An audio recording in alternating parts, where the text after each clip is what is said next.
केंद्रीय चयन पर्षद ने विज्ञापन 1/2023 प्रकाशित किया था। उसके बाद परीक्षाएं उसकी ली और उसके बाद अब सेकंड चरण यानी कि शारीरिक दक्षता परीक्षा की तरफ हम बढ़ रहे हैं। 1,07,079 अभ्यर्थियों को चयनित किया है शारीरिक दक्षता परीक्षा के लिए। इसमें पुरुष अभ्यर्थियों की संख्या 67,518 है और महिला अभ्यर्थियों की संख्या 39,550 है और इसमें ट्रांसजेंडर्स की संख्या 11 है। इन सभी में जो 1,07,079 हैं, इनमें 485 गृह रक्षक अभ्यर्थी और 433 स्वतंत्रता सेनानी के आश्रित भी शामिल हैं। ये सभी सूचनाएं हमारी जो पिछली सूचना प्रकाशित हुई उसमें भी शामिल है। अब इन अभ्यर्थियों की शारीरिक दक्षता परीक्षा हम 9 दिसंबर 2024 से प्रारंभ करेंगे और ये 10 मार्च 2025 तक चलेगी, यानी 3 माह की अवधि के लगभग, बल्कि उससे थोड़ा ज्यादा ही समय तक ये परीक्षाएं चलती रहेंगी। और ये परीक्षा हम आयोजित करेंगे शहीद राजेंद्र प्रसाद सिंह राजकीय उच्च विद्यालय गर्दनीबाग में। प्रातः 7 बजे से ये प्रारंभ होगी और शारीरिक परीक्षा और उसके बाद फिर दस्तावेज सत्यापन के साथ ही ये समापन होगा उसके। पुरुष अभ्यर्थियों और महिला अभ्यर्थियों की परीक्षाएं अलग अलग दिन आयोजित की जाएंगी। ऐसा नहीं है कि एक दिन में दोनों को बुलाया जाएगा। एक दिन में पुरुष रहेंगे और पुरुषों की जब संपन्न हो जाएगी उसके बाद महिलाओं को हम बुलाएंगे। एक दिन में पुरुष अभ्यर्थियों को बुलाए जाने वालों की संख्या 1,600 रहेगी और महिलाओं की संख्या 1,400 रहेगी। 1,600 पुरुष अभ्यर्थियों को एक दिन में हम बुलाएंगे, महिला अभ्यर्थियों की संख्या 1,400 रहेगी। परीक्षा में भाग लेने से पहले सभी अभ्यर्थियों को शारीरिक या मानसिक रूप से स्वस्थ होने और जहां जिनके मामले में लागू हो महिलाओं के अनुसार जो है वो गर्भवती ना होने और इनके द्वारा किसी भी प्रकार के उत्तेजक, मादक अथवा प्रतिबंधित दवाओं के सेवन न करने का घोषणा पत्र भी लिया जाएगा। तो इन्हें ये घोषणा पत्र सभी अभ्यर्थियों को समर्पित करना होगा।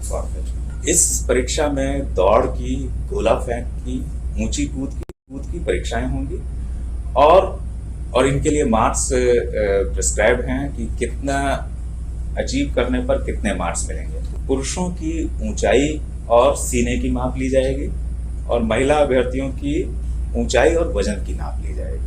इनके मापदंड सभी प्रकाशित हैं, उनको जो है वो देख लें। और इन सभी इवेंट्स में यानी कि ऊंचाई वगैरह में भी जो मिनिमम मापदंड हैं उनको क्रॉस करने वाले ही सफल माने जाएंगे। दौड़ में, गोला फेंक में और ऊंची कूद में, इन सभी में अलग अलग पास होना होगा।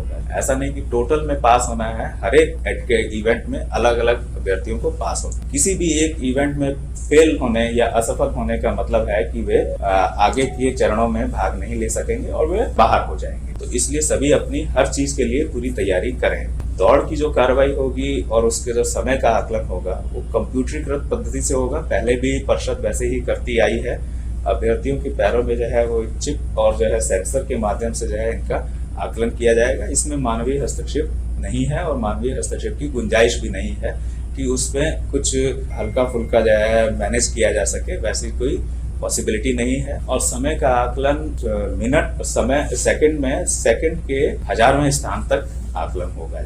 दस्तावेज सत्यापन होगा और इसमें ये भी जो है चीज है अभ्यर्थियों के लिए है कि जब वे आएंगे तो उनके प्रवेश पत्र जो एडमिट कार्ड है उसी के माध्यम से उनको प्रवेश की अनुमति होगी और फिर उसके बाद उनके बायोमेट्रिक्स लिए जाएंगे और उनका मिलान लिखित परीक्षा के समय जो बायोमेट्रिक्स फीचर्स हमने रिकॉर्ड किए, फिंगरप्रिंट्स, फोटोग्राफ, वीडियोग्राफ आदि, उनसे जो है उनका मिलान किया जाएगा। तो सभी अभ्यर्थी ये ध्यान रखें और उनके परिजन भी यह रखें कि किसी तरह के पररूप धारण के लिए वे प्रयास ना करें। दस्तावेज सत्यापन जो होगा वो उसके लिए हम सभी कैंडिडेट्स को उनकी कोटि के आधार पर किन दस्तावेजों के साथ आना है उसका भी हम स्पष्ट उल्लेख कर दे रहे हैं ताकि उन्हें स्पष्ट रहे कि उन्हें किन किन दस्तावेजों के मूल प्रतियों के साथ सत्यापन के लिए उपस्थित होना है। यहाँ पर मैं फिर से जो है वह दोहरा दूं कि इसके लिए किसी भी अभ्यर्थी को एक्स्ट्रा टाइम या एक्स्ट्रा डेट नहीं दी जाएगी और ना ही उनका अनुरोध माना जाएगा। उस दिन वे अपने प्रमाण पत्र सारे जो है लेकर के आए, जो वे समर्पित करेंगे और जो जो है उनका मिलान किया जाएगा उसके आधार पर ही पर्षद उनके क्लेम के पुष्ट होने अथवा ना पुष्ट हो पाने के बारे में निर्णय लेगी।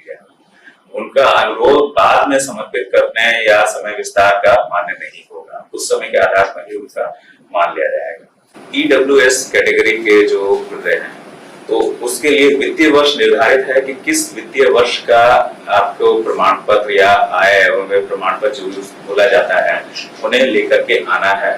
वो हमारे सूचना में प्रकाशित है, उसी अवधि का वो लेकर के आए।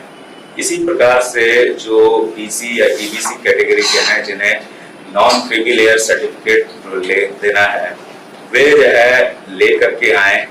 उसमें ये भी है कि यदि उनका 1 वर्ष पूर्व की अवधि का निर्गत है, उसकी 1 वर्ष से ज्यादा हो चुकी है अगर, तो उन्हें साथ में एक पत्र होता है 18B, उसमें घोषणा पत्र वो भी देना है। यानी कि जिनका NCL सर्टिफिकेट 1 वर्ष से पहले का निर्गत है, उन्हें सर्टिफिकेट प्लस घोषणा पत्र दोनों देना है, एक से काम नहीं चलेगा। जिनका 1 वर्ष की अवधि के भीतर का है, उनका जो है उससे काम सिर्फ NCL सर्टिफिकेट से काम उनका जो है चल जाएगा। इसी तरह की और भी कई चीजें जो है विवाहित महिलाओं के बारे में वगैरह में, वो सब उसमें जो है हमने सूचनाएं विस्तार से दे दी हैं ताकि किसी प्रकार का कोई संशय ना रहे। स्वतंत्रता सेनानी के जो आश्रित हैं उनके बारे में जो है कि परिचय पत्र मात्र मान्य नहीं होगा, एक प्रमाण पत्र दिया जाता है जो क्या जिसका फॉर्मेट वगैरह सब प्रिस्क्राइब है, उसी के आधार पर वो प्रस्तुत करेंगे तभी उनका दावा माना जाएगा।